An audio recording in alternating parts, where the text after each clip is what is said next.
Berang-berang makan tomat. Lanjut sobat. Halo teman-teman semuanya. Bertemu lagi dengan saya Cotima Putri dalam kelas mengelola sosial media bagi sosial media strategis. Kita akan melanjutkan video pembelajaran yang sebelumnya ya teman-teman. Kalau tadi kita sempat belajar bagaimana mengukur kinerja dan menyesuaikan strategi media sosial kita. Dan saya rasa nih teman-teman semuanya sudah semakin mengenal terkait dengan dunia sosial media strategis ya. Gimana teman-teman?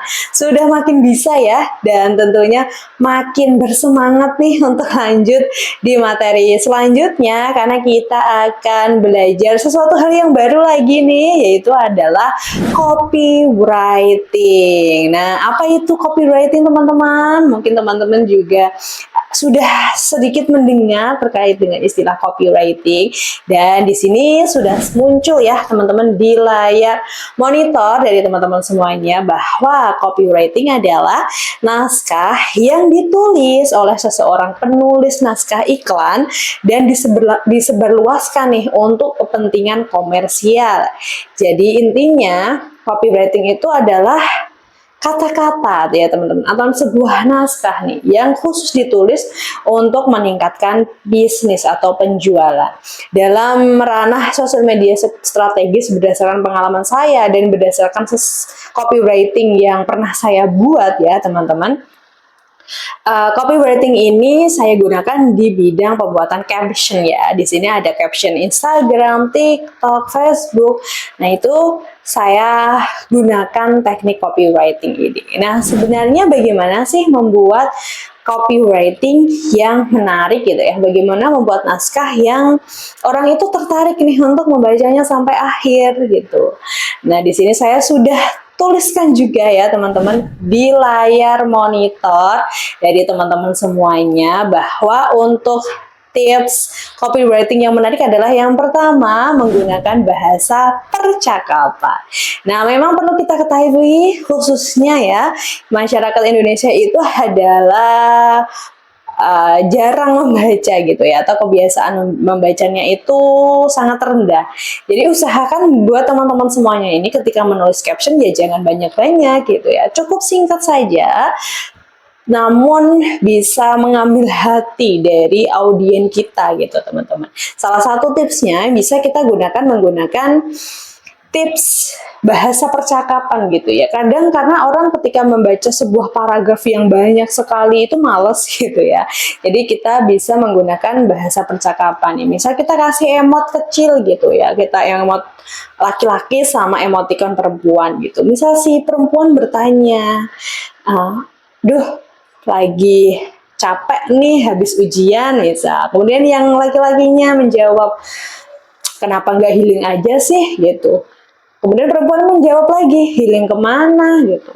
Di Solo mana ada wisata yang bagus sih gitu misal ya teman-teman. Kemudian yang laki-laki menjawab lagi nih, kamu ketinggalan zaman, di Solo ada wisata yang bisa kamu coba nih, baru aja kemarin grand opening loh gitu. Nah, itu bisa kita sesuaikan ya teman-teman dengan konten yang kita posting juga gitu. Jadi bahasa percakapan ini bisa menjadi salah satu tips nih buat teman-teman agar audiens itu membaca sampai dengan akhir dari percakapan yang kita buat tadi, seperti itu. Jadi di sini untuk bahasa percakapan bisa teman-teman adaptasi sesuai dengan konten yang kita posting. Kemudian teman-teman, tips yang kedua yaitu gunakan hook di awal kalimat caption. Nah, hook itu apa sih Kak gitu ya. Nah, hook itu adalah pancingan ya teman-teman. Pancingan apa nih Kak?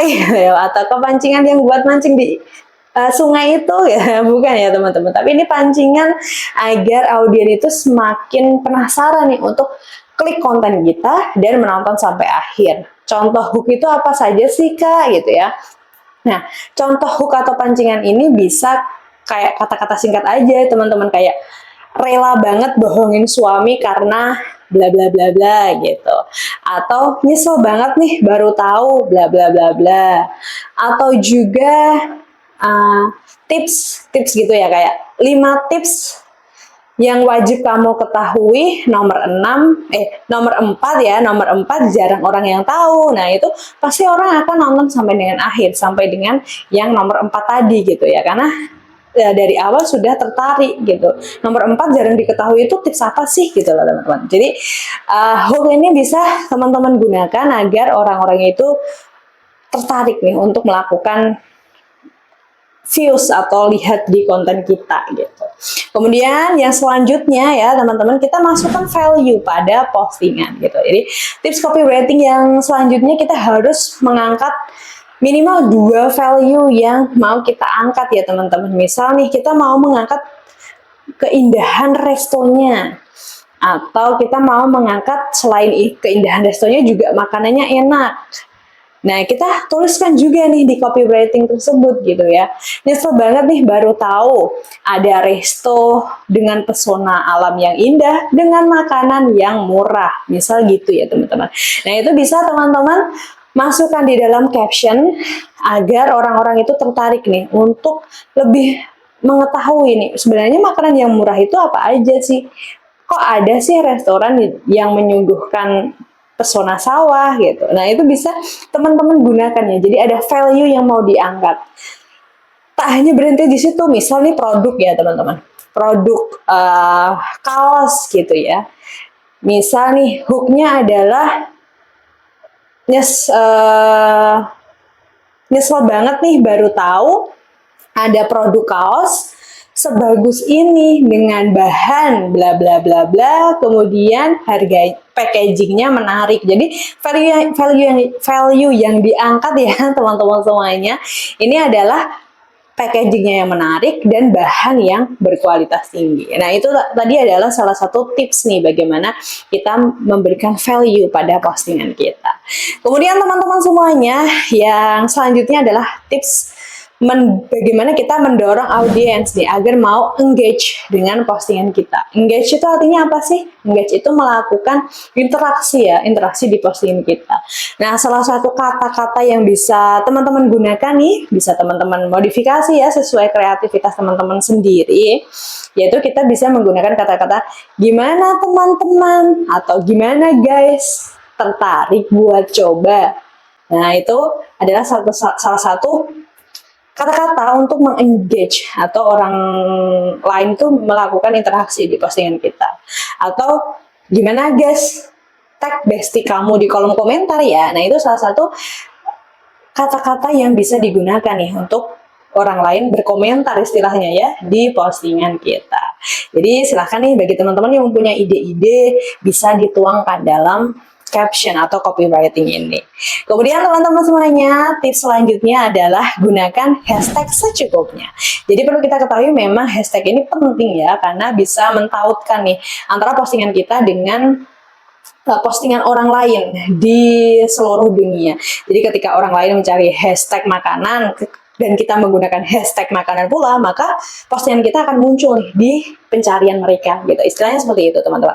Namun di sini ketika posting, silahkan menggunakan hashtag ini secukupnya, minimal 5 ya teman-teman, 5-10 hashtag saja. Jangan sampai terlalu banyak, namun juga jangan dihilangkan gitu. Jadi gunakan secukupnya dan silahkan bisa memilih hashtag yang relevan dengan konten yang mau kita posting ya. Kalau konten kita makanan ya gunakan hashtag-hashtag ya makanan gitu, makanan, food fotografi dan lain sebagainya. Jangan menggunakan hashtag yang di luar dari konten yang kita gunakan. Seperti itu. Oke, kemudian kita lanjut lagi di tips copywriting yang selanjutnya, yaitu berikanlah penutup ya. Ketika ada pembuka berupa hook tadi, silahkan teman-teman harus memberikan penutup ya. Penutupnya sangat singkat saja ya. Kalau misal sudah ditulis nih, gimana teman-teman tag bestie kamu di kolom komentar ya, aku tunggu atau Mimin tunggu, bye. Nah, itu salah satu penutup ya. Silahkan teman-teman bisa modifikasi nih, misal mau adanya panggilan khusus bagi orang-orang yang membeli produk, misal sobat atau Gen Z atau sobat GG. Nah, itu bisa teman-teman gunakan nih untuk menarik perhatian dari pelanggan atau audiens kita. Oke teman-teman semuanya, itu tadi adalah penjelasan terkait dengan tips copywriting. Kita akan lanjut di video pembelajaran yang lebih menarik selanjutnya. Jadi pastikan untuk menyimak video dari saya.